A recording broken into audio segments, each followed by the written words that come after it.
Yes, yes, yes, of course, a former OFW from Saudi Arabia for 2 years, one of the Millionaires Club member, a global ambassador prime, a car achiever and travel qualifier.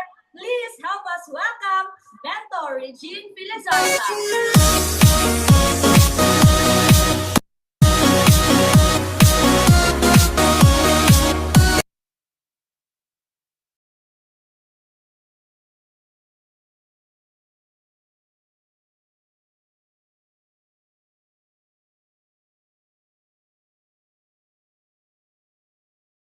Ayan, so syempre talagang siguro hindi pa naka-prepare yung special guest natin. And syempre, di ba, paunanan natin dyan ng virtual clock. Of course, para din naman, di ba, habang inaantay natin si Mentor, ay talagang deserve niya din, di ba, na ma-welcome ng bonggang-bongga. Okay, and syempre talagang still commenting, di ba, dyan sa comment box natin. And syempre habang inaantay natin, and i-comment mo nga dyan ang exciting kung excited ka na nga ba, ma-inspired, ma-educate, iba sa tao natin na napaka-special guest natin dito sa community natin. Okay, and syempre talagang, okay, so exciting, exciting. And syempre yung nakikita ko ditong iba talagang naglilinis na, nagluluto na, okay, yung iba siguro dito namamlansya na, kumakain, okay. And syempre pasalamatan mo yung taong nagdala sa'yo dito, di ba? Kasi yan yung anghel, di ba, sa buhay mo. And syempre, di ba, tatawagin ko ulit yung special guest natin kasi I know for sure, ready na itong taong na to na tatawagin. Dati po siya OFW from Saudi Arabia, one of the Millionaires Club member, a global ambassador prime, a car achiever, a travel qualifier. Please help us welcome Mentor Regine Filizarta.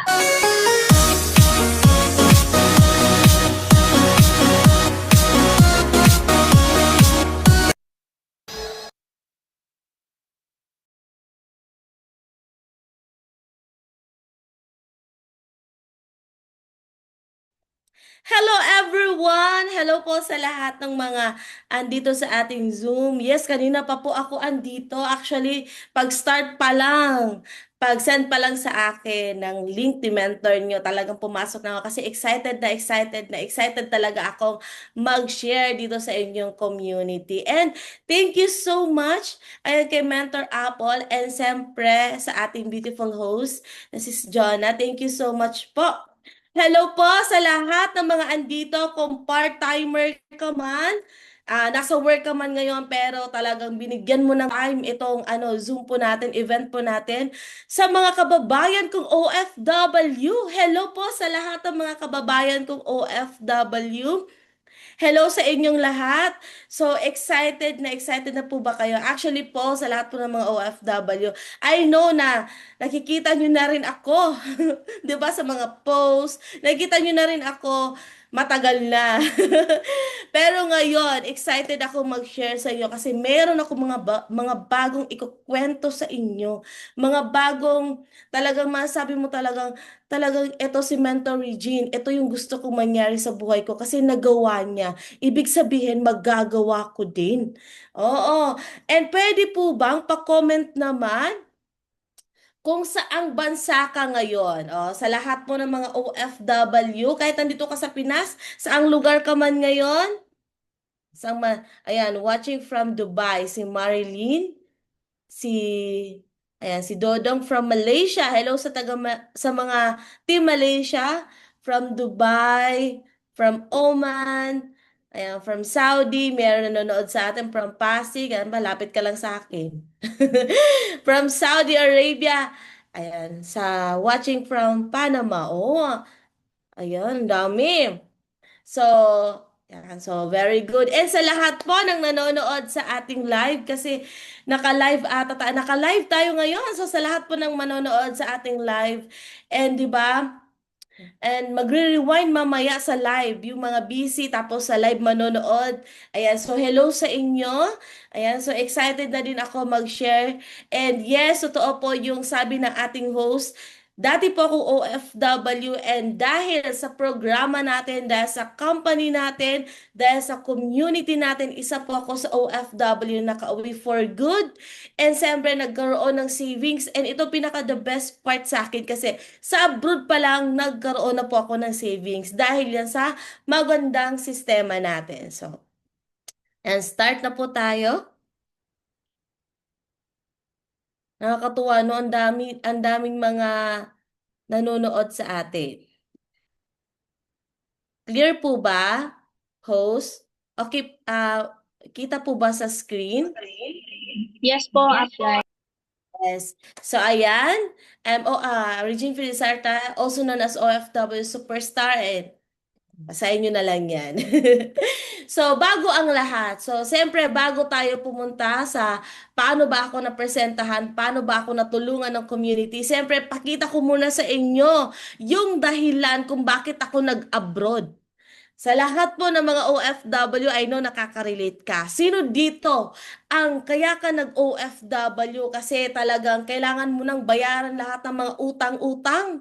Alam niyo po ba sa probinsya, talagang sobrang liit lang ng sahod ng tatay at nanay ko. Sa farm kasi sila nag-work. Sobrang liit lang ng sahod ng parents namin. Tapos, ang lalaki na namin. Panganay po ako sa tatlong magkakapatid. Puro po kami babae. So, ang nangyari, dahil maliit lang ang sweldo, bago pa magsweldo, inuutang na agad. And yung utang, yung, di ba, ewan ko kung na-experience ninyo to, sa lahat po ng mga OFW, na-experience nyo na to, for sure, na yung nangutang na yung, di ba, pamilya mo na may tubo, tapos hindi na nabayaran yung tubo ng utang. Di ba yung 5, 6? Ganyan. Ganyan po yung nangyari sa amin. So, ang edad ko that time, 18 years old, talagang kawawa talaga kasi senior na. Senior na yung tatay ko, senior na yung nanay ko. And talagang naawa talaga ako sa situation nila. So ako, ang ginawa ko, tumigil ako na mag-aral. Tumigil ako mag-aral. Ang ginawa ko, nag-apply ako. Pero, nung nag-apply ako ng kasambahay, ang liit talaga ng sahod. 'Di ba dito sa Maynila, saan man yan, gusto ko talaga makatulong na kasi 18 na ako. So ang nangyari, nag-apply ako ng OFW. Talagang nagmakaawa ko dun sa agency. And yung mukha ko naman po, hindi po mukhang 18 years old. Talagang matured na sa hirap ng buhay no, sa probinsya. So, natanggap ako. So, akala ko sa pagiging OFW, doon na mababago yung buhay namin. Kasi 'di ba nasa abroad ka. Na Saudi Arabia pa ako, isang magandang lugar. Akala ko talagang doon na marami na ako mauwing gold. Kasi sa amin, pag sinabing Saudi, Middle East, ang daming gold dyan. Sabi ko, pag uwi ko, ang dami-dami ko siguro dalang gold. Siguro yung 100,000, kaya kong ipunin yan. Pero mali pala. So, ang edad ko that time, 19 years old, nakipagsapalaran na po ako sa ibang bansa. So, 19 years old, nakipagsapalaran na po ako sa ibang bansa. Akala ko talaga, sa pagiging OFW na yung solusyon ng kahirapan ng buong angka namin. Hindi pala. Kasi alam niyo po ba, pagdating ko doon, all around ako, sa buong bahay maglinis. Idagdag mo pa yung tatlong alaga ko. Yung tatlong alaga ko, yung isa dyan, 1 year old pa sa akin na lumaki. Tapos, isang 5 years old at 7 years old. Talagang tsinaga ko ya talaga yan. Talagang tsinaga ako talaga yung trabaho na yan. Kasi iniisip ko, sabi ko, makakapag-ipon ako. Pero umabot na po ako ng 3 years. Imagine niyo magti 3 years na ako, pero wala pa rin akong ipon. Ganun pala kasaklap ang buhay abroad. Talagang kasi nagpapadala akong maintenance, talagang zero balance. Talagang padala ng padala. Every month yan. Tapos yung utang, talagang tuloy-tuloy. Idagdag mo pa. 'Di ba idagdag mo pa na imbes ka makaahon kami, nangungutang na naman yung mama ko kasi ang dami nagpapautang kasi may abroad daw. Naku talagang lubog, mas lalo kaming nalubog. And yun ang realization ko. Sabi ko, ayoko na ng buhay ng ganito. So talagang nagpray ako, talagang pinagpray ko talaga sabi ko, magkaroon man lang ng malaking sahod, 'di ba, makapag-apply man lang sa ibang bansa, sa ibang lugar na malaking sahod. Pero hindi talaga na-reject po talaga ako. Talagang hindi, kasi kailangan pala may bayad yun.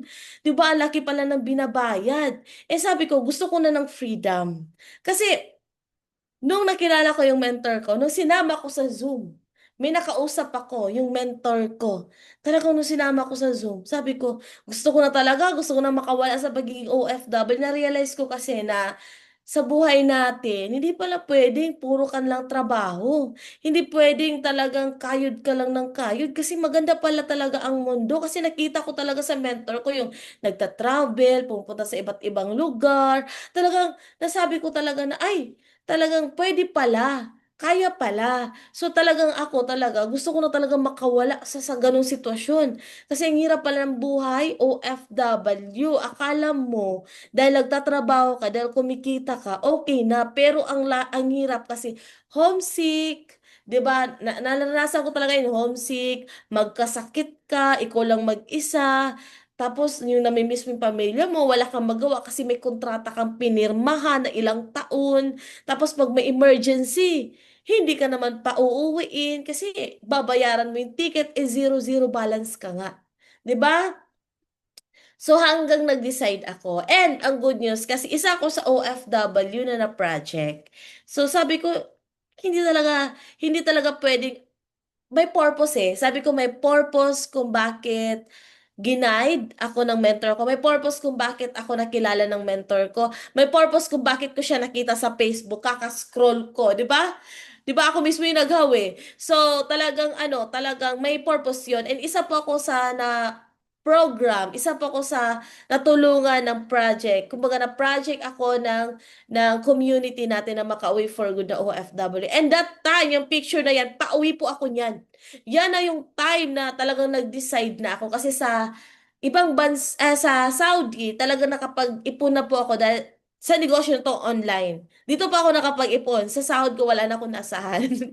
'Di ba? So, isa pa ako sa nakauwi for good. And ayan, so fast forward, pag-uwi ko for good, talagang, ayan, beautiful transformation, talagang ginawa ko yung business, talagang inaral ko talaga siya, and isa ako sa naging Millionaires Club ng ating community. Isa na din po ako sa earner ng community po natin, and nakakatuwa kasi yung ilang buwan ko na sinasahod sa abroad, kinikita ko na po ngayon ng isang buwan and kayang-kaya po yun. So, ganun pala, di ba? Pag talagang willing ka, hindi pala ibig sabihin na OFW ka, ito yung situation mo, ito yung background mo, hindi pala ibig sabihin na ganun ka, is hanggang ganun na lang talaga. So, nasa sa atin pa rin yun.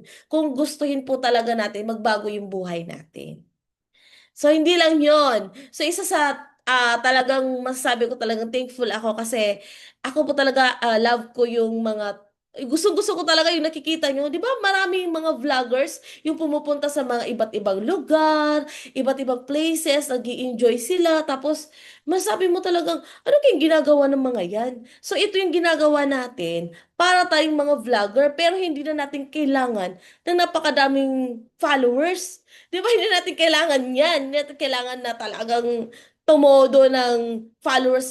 Hindi natin kailangan kasi ang situation natin is negosyante tayo.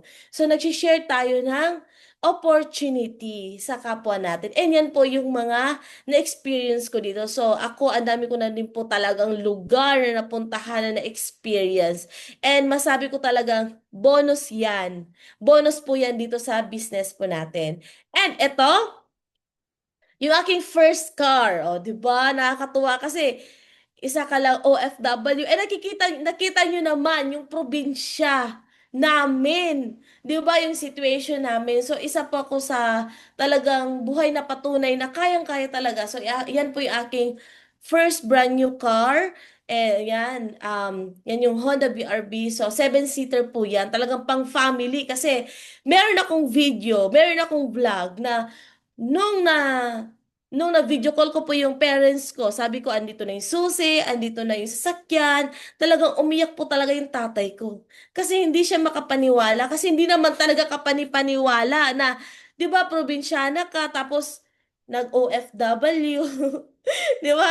So, hindi talaga kapaniwala tatay ko na parang walang walang tiwala. Dati.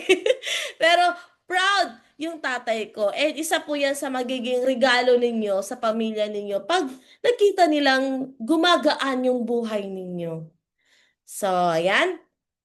And dito po, nagkaroon din po ako ng aking katuwang, aking love life, aking pamilya. Nagkaroon na po ako ng aking pamilya. And yung husband ko po, dating security guard.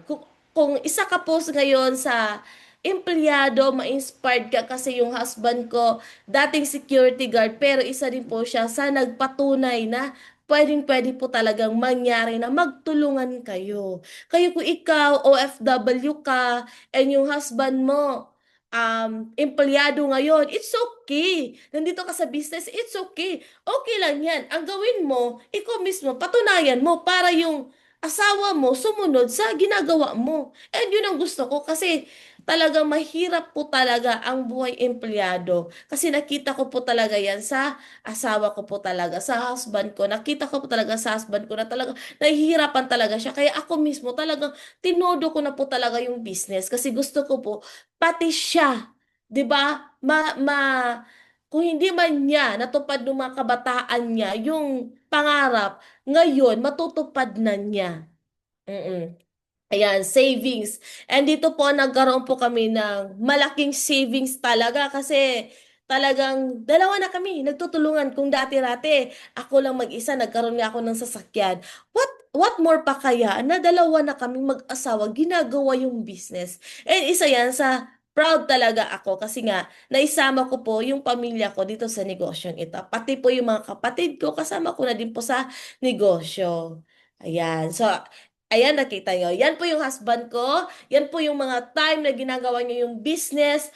Part-time lang yan, guys. Ginagawa niya yung business part-time. And yan, ginawa niya yung business part-time hanggang sa kumita siya, hanggang sa nag-decide na siya mag-full-time, hanggang sa tinuloy-tuloy na niya yung negosyo natin. And ito yung kapalit. Pakita ko sa inyo ang aming second car. So may dalawa na po kaming baby and meron na po kaming pangalawang sasakyan. So napakalaki po niyan. Pick up po yan. Ayan, Mitsubishi na Triton. So brand new talagang sabi niya, ito pa yung pangarap ko nung binata ako. Pero nung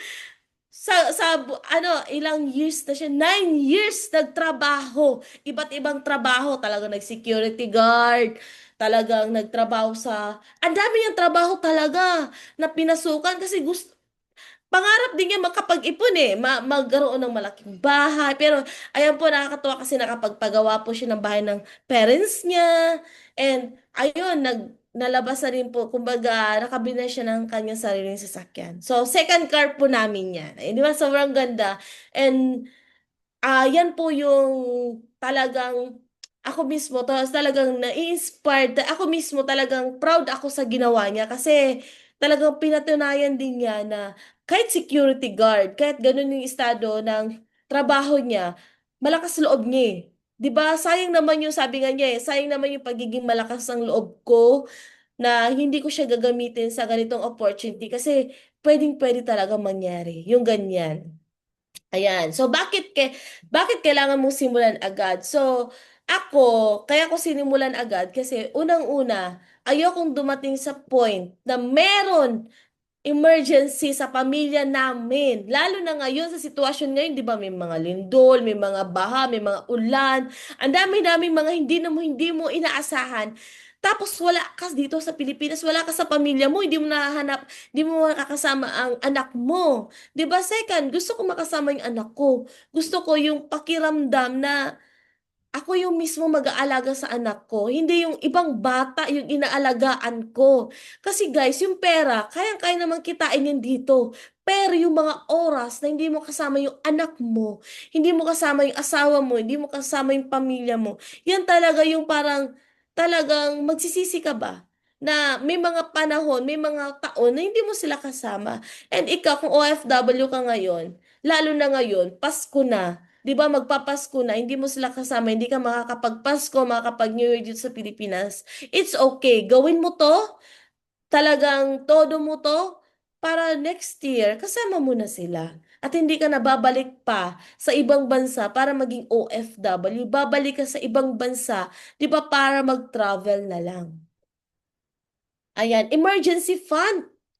Oo, yan talaga yung dahilan kung ba't ko talaga ginawa tong business. Kasi akala ko sa pagiging OFW, yung mga emergency fund na yan, pag may mga 'di ba, pag emergency fund, pag may mga pangangailangan, may mga nagkakaroon ng sakit, emergency na, may puntahan, 'di ba, hindi mo pupuntahan kung wala ka talagang budget, 'di ba?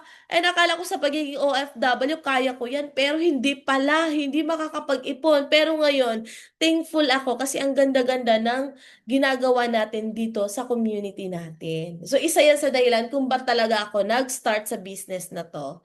Ayan. So OFW is not a lifetime job. Plan your exit while you still earning. Hindi habang buhay malakas ka pa dyan para magtrabaho. So ngayon pa lang, simulan mo ng paghandaan yung kinabukasan mo. So ibig sabihin po niyan ha, OFW is not a lifetime job. Habang kumikita ka pa sa sahod mo, habang sumasahod ka pa, hindi mo alam yung magiging situation. 'Di ba? So, habang sumasahod ka na, mag-invest ka na sa negosyo na pwedeng lumaki para anytime na, 'di ba, on the spot ka na pauwiin ng amo mo. Hindi ka natatakot. Kasi like nung pandemic, ang daming pinauwi na on the spot, and may leader nga ako bago lang, may member ako bago lang. Buti na lang nag-start siya sa business na to. Meron siyang 200,000 na savings dito sa online business natin. Buti na lang din kasi yung mga kasama niya, ito nakakalungkot kasi yung mga kasama niya na on the spot sila kasi yung company na pinagtatrabahuan nila sa Saudi na lugi. So, kailangan magbawas ng empleyado. So, no choice, pinauwi sila. So, yung member ko, buti na lang, pag-uwi, meron siyang pera na nakuha sa online business natin. So, yun ang isa sa example. So, maging wais at madiskarte, be part of our community para pag-uwi mo, meron kang nag-aantay na negosyo. Hindi ka pag-uwi, nakatulala ka at mag-iisip ka, saan ako mag-a-apply? Hindi yung pag-uwi mo, lutang ka kasi hindi mo alam ang gagawin. 'Di ba? Alam niyo po ba, reality to. Pag umuwi ka dito sa Pilipinas at meron kang dalang 50,000, 30,000, kaya pong ubusin yan ng isang buwan. O, baka nga 2 weeks, 1 week lang, 'di ba? Naubos na kasi nga hindi po 'di ba, hindi naman pwede na pag-uwi mo hindi ka magpakain, no? So nandiyan na yung mga relatives, yung mga hindi mo kakilala maging relatives mo na sila. So dapat talaga pag-uwi mo may malaking savings ka talaga. 'Di ba? So yan talaga yung isa sa realization ko, so hindi puwede. At saka isa rin sa realization ko, hindi naman habang buhay puwede ka pa magtrabaho. Sa tingin mo 'pag tumungtong ka ng 50+, hindi ka ba papalitan ng mas bata? For sure. Hindi ka naman siguro ampunin ng 'di ba, puwera na lang kung magpapaampon ka na sa pamilya ng 'di ba, ng amo mo. Hindi gano'n. 'Pag nag-retire ka na, 'di ba, at mostly pa naman sa OFW, zero-zero talaga ang balance. Zero-zero talaga ang savings. Kasi ganyan-ganyan ako and ayoko, sabi ko, ayoko dumating sa point na pag-uwi ko matanda na talaga ako kasi nga nag-stay talaga ako sa pagiging OFW and hindi ko yung hinayaan na mangyari. Hmm, ayan. Sa mga empleyado naman na nakikinig sa akin, alam niyo ba, eto kinuwento 'to ng aking husband kasi empleyado siya 'di ba, sabi niya, alam mo meron talagang rat race ang pagiging empleyado. Bakit? Oh, unang-una, kulang ka sa sahod. Totoo 'yan? Mostly pa nangyayari, si Mentor Ali ang nangyari sa kanya, every month daw nagsasangla kasi kulang ang sahod. Kasi 'di ba, hindi pa talagang lahat binabayaran. 'Di ba lahat ngayon, kung kulang na lang yung hininga natin may tax. 'Di ba? Tapos siyempre, walang oras, wala ka ng oras. Aalis ka ng bahay ninyo, tulog pa yung mga anak mo. Pagbalik mo, dahil sa sobrang traffic, sa sobrang, 'di ba, sa sobrang late na, 'di ba? Overtime ka na, pagbalik mo tulog na. 'Di ba yung mga anak mo, pag alis mo tulog pa sila, pagbalik mo tulog na sila. So talagang wala ng time. So yan yung talagang ayaw niya, sabi niya ayoko ng ganito, yung wala akong oras sa pamilya ko. So ayan, laging pinapagalitan ng boss. Alam niyo ba, 99% ng mga mga Pinoy na empleyado, galit sa boss nila. May mga hinanakit sa boss nila pero nagtatrabaho pa rin. Oo. So, ayan, tumatandang walang ipon, same as OFW, and siyempre, toxic environment. Kasi di ba, para tumaas ang ranko mo, kailangan, di ba, may mga ganun situation pa. Para tumaas ang ranko, kailangan pang anuhin yung iba, yung mga kasama mo. Ayan. And ayan, tignan nyo muna. Wait lang, pabura ako ng water.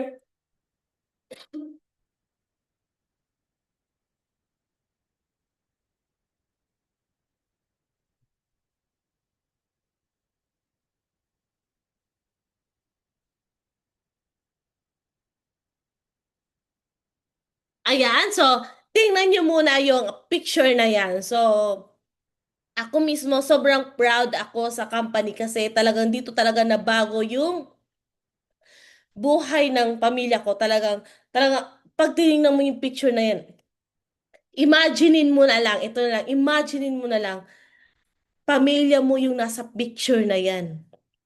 Kasi isa talaga, as OFW, ako talaga, isa talaga sa sobrang pinagpapasalamatan ko. Yung nakilala ko yung community natin. Kasi 'di ba yung anak ko, naalagaan ko, yung husband ko kasama ko, tapos may mga tao ako natutulungan, tapos yung pakiramdam kasi ako talaga gustong-gusto ko talagang yung nagluluto ako para sa pamilya ko. So iyan talaga yung talagang sobrang pinagpapasalamatan ko, yung talagang maramdaman mo yung totoong ano ng buhay ba? So maramdaman mo yung talagang pagmamahal sa anak mo, and nakakatuwa kasi dahil sa magandang opportunity dito sa community natin, dito sa team natin, talagang ibibigay talaga yan. So isa yan sa sobrang pinagpapasalamatan ko dito, bukod talaga sa mga travels, bukod sa kasi yung mga travels pwede naman yan balikan. 'Di ba? Pwede naman puntahan yung mga lugar kung ano yung man gusto mo. Tapos yung income, kaya naman kitain yan sa abroad, yung mga income na yan, kaya kitain sa abroad.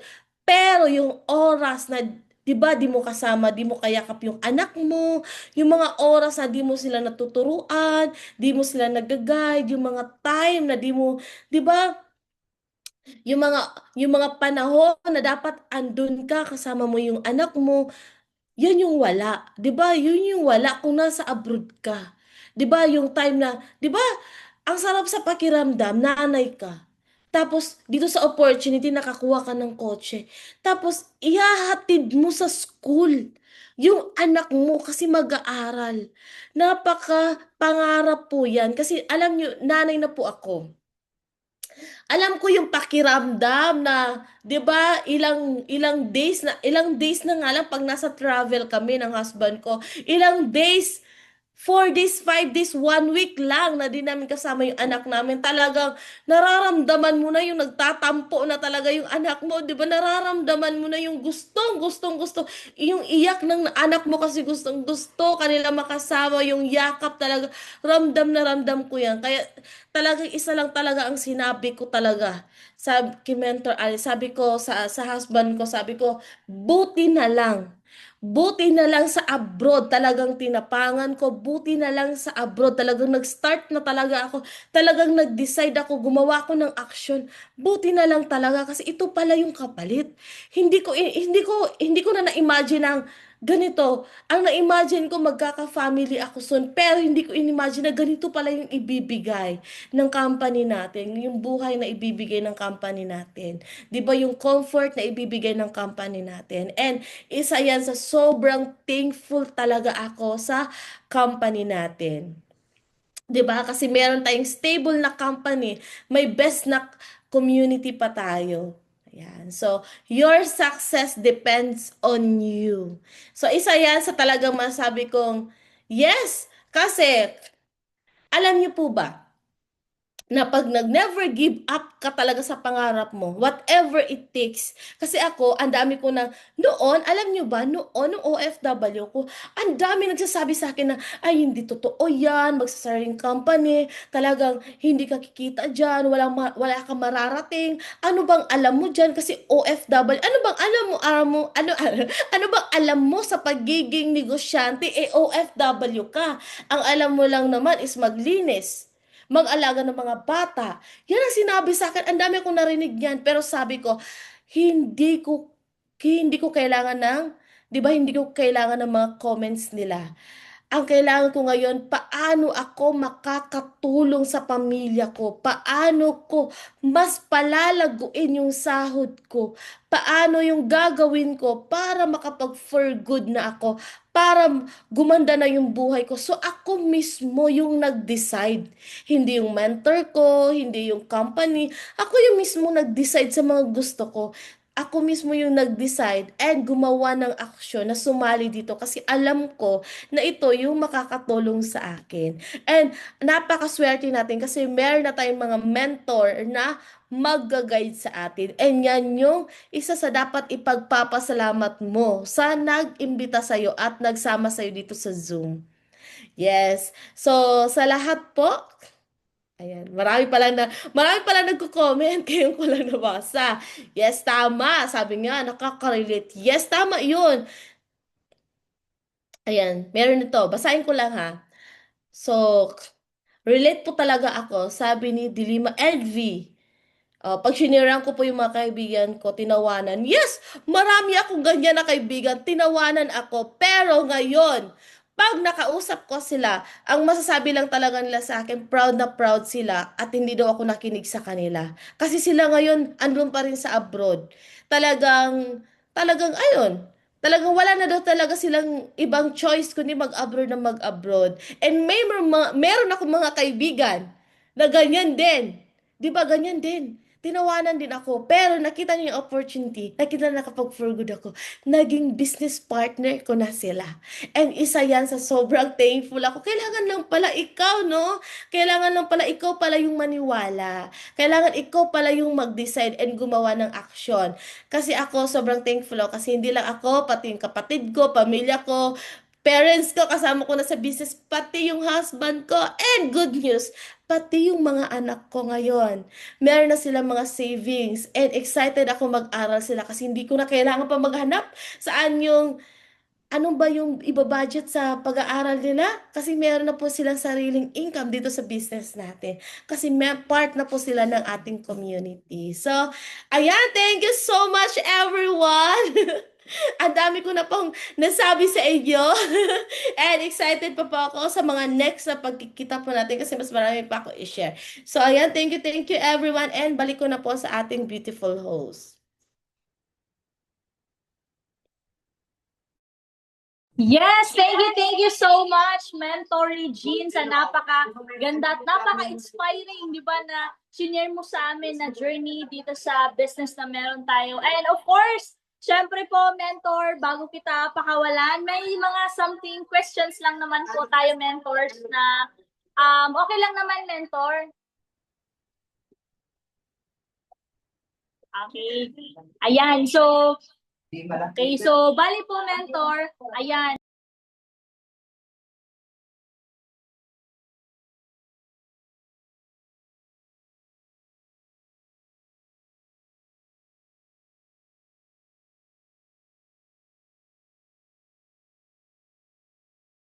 Ayun. Nawala tayo bigla yung boses ba? Okay, so, bali po, mentor, yung una kong itatanong po, bali po, mentor, ano naman po yung masasabi mo sa kapwa ni pong OFW na sinasabi na busy daw sila at wala silang time? Ano yung mabibigay mong advice doon, mentor?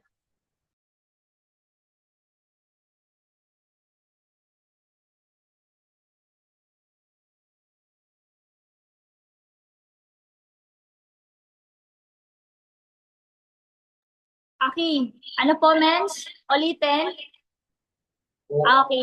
So, ano po pala yung masasabi po your mentor na yung mga kapwa niyo pong OFW na sinasabi na busy pa daw sila at wala po silang time?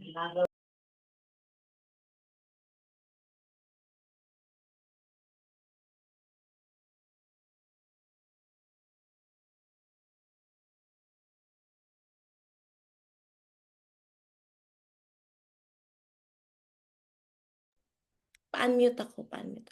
Ayun, so thank you. Yes, sa lahat po ng mga OFW na nagsasabi niyan, actually, may mga time din naman tayo. Kasi imagine niyo na lang yung sa akin. All around sa isang bahay na napakalaki. Tapos, idagdag mo pa yung 3 alaga. Di ba yung isa doon, dinatnan ko, 7 months pa lang siya. 7 months pa lang siya sa akin na lumaki nga. 7 months pa lang siya. So pag naglilinis ako, tatakbo na naman ako doon. Kaya nga, 'di ba, kung sobrang busy mo ngayon, mas kailangan mo 'tong gawin, 'tong negosyong 'to para hindi ka na maging busy. Para soon, 'di ba? Pag nagtuloy-tuloy itong negosyong 'to, pag may mga extra time ka, pwede mong gawin. Tawagan mo yung mentor mo, paturo ka ano ba yung mga dapat kong gawin, ano ba yung mga dapat na training sa atenan ko, may mga record ba. So pag mga busy ka, okay lang, tiisin mo yan. Kasi anong mangyayari, ito na lang. Anong mangyayari pag sinabi mong busy ka, wala kang ginagawa dito sa business? Or busy ka pero may ginagawa ka. So may mas resulta yung may ginagawa kahit na busy. 'Di ba? So yun yung nangyari sa akin. Busy ako pero ginagawa ko yung negosyo. Ginagawa ko pa rin. Bakit? Kasi sabi ko darating yung time na hindi ako magiging busy na. Darating yung time na katulad dito, hawak ko na yung oras ko. So yun yung masasabi ko. So, kailangan mo ngayon. So, tiisin mo na, sacrifice mo na, busy ka, gawin mo tong business para soon, hindi ka na magiging busy. Para sa next na pag nag full time ka na, 'di ba? Or ginawa mo na to, nag for good ka na, hawak mo na yung oras mo, 'di ba? Yes. Ayan, so thank you so much, mentor. And of course, syempre yung next po nating questions. Ayan. Okay, so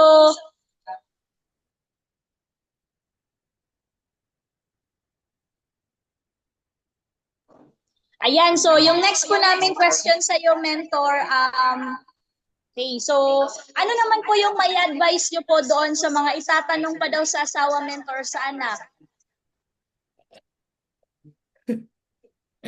Actually ako, masasabi ko diyan, pwede naman, pero sino ba yung napresentahan? Sino ba yung, 'di ba? Sino ba yung willing? 'Di ba ikaw? O sino ba yung gagawa ng business? 'Di ba ikaw? Yes, pwede mo naman siya ipaalam, pero I suggest kung kaya mo naman na talagang panindigan and kaya mo naman na ikaw muna. Para ako kasi before ayaw ng tatay ko. Kasi nga hindi niya maintindihan. Kasi kahit gaano mo ipaliwanag sa isang taong walang alam sa negosyo, mahihirapan talaga intindihin. So yung tatay ko never talaga yung tatay ko ayaw niya talaga. Pero anong ginawa ko? Pinatunayan ko. So sabi ko, sige, sige, dyan na muna. Hindi mo na kita guluhin dito kasi nagugulo sila eh. Mas lalo silang nalilito. Ano ba? Totoo ba yan? Ganyan. Marami silang haka-haka pa. Lalo na kung may narinigan pa sila, mga kapitbahay na ganito, haka-haka ba?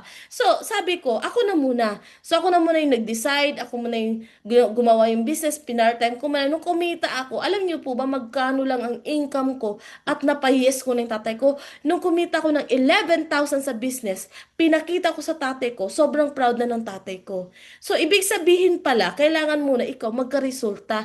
Kailangan muna may mapakita kang income kahit na magkano. Para, nung nagpaalam ako sa tatay ko na, pangalawang paalam ko, sabi ko, tinuloy ko po talaga. O, ito yung kinita ko ngayon. O, may 11,000 na. Sabi ng tatay ko, sige, sige, tuloy-tuloy mo na yan.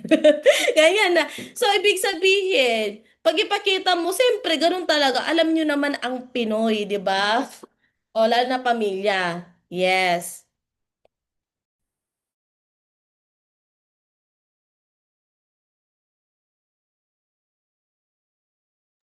Ayan, so thank you so much po, mentor. And syempre, ganun talaga, no, the moment na ikaw yung napresentahan, ikaw yung mag-decide.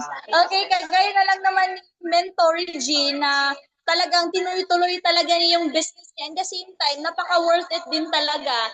'Di ba? Yung tinuloy-tuloy niya, yung negosyo. Okay? And syempre po, mentor, yung pinaka-last po na mentor is, ano naman po yung may advice niyo po sa lahat, di ba, na nagdududa at natatakot pa para mag-enroll sa community natin?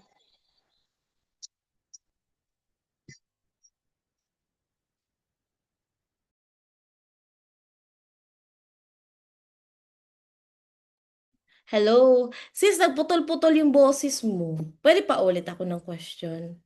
Medyo mahina siguro dito. Okay po, mentor. So, bali po, mentor, ano naman po yung may advice mo sa lahat po na nagdududa at natatakot pa para mag-enroll sa community natin?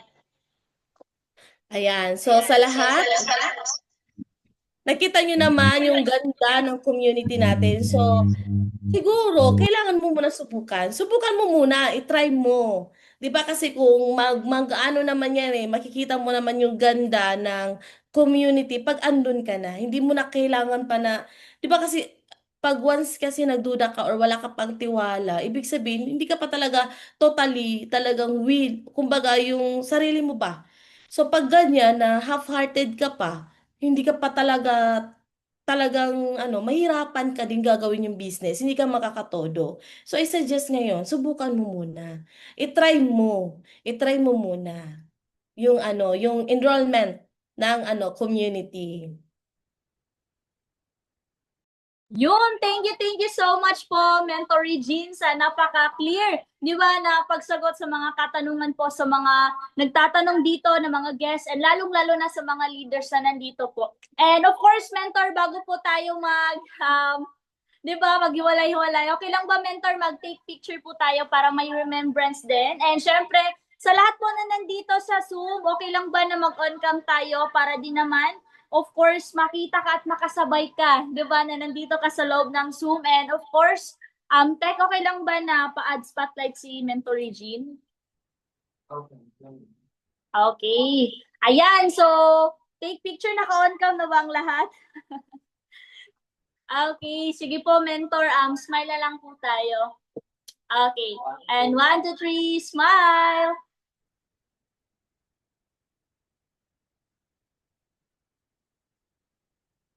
Next slide. Okay. Okay. Next. Okay, 1, 2, 3, smile.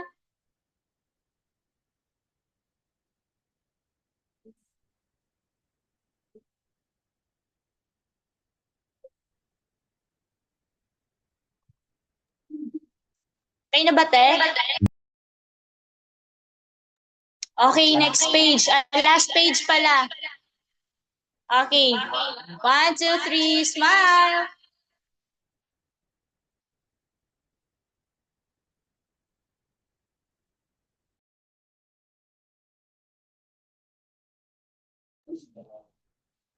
Okay, ayan.